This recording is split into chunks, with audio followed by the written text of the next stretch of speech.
Viewers, as Israel intensifies its operation in Gaza targeting Hamas terror infrastructure, reports have emerged of explosions near several hospitals in Gaza City. Strikes have also been reported at a yard at Gaza's largest hospital, the Al-Shifa complex.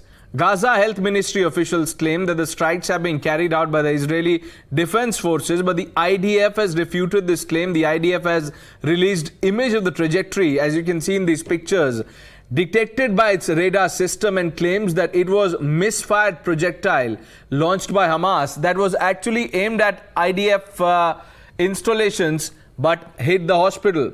Israel has time and again claimed that Hamas is using hospitals as its terror bases. On October 27th, you would remember, IDF had released pictures of the Al-Shifa complex claiming that the structure houses underground Hamas command and control center.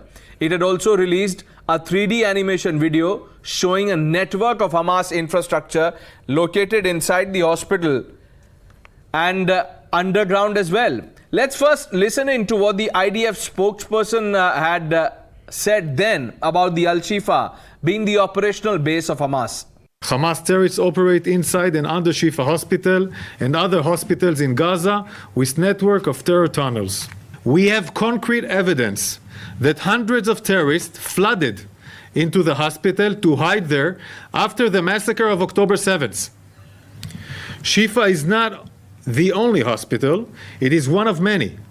Hamas' use of hospitals is systematic.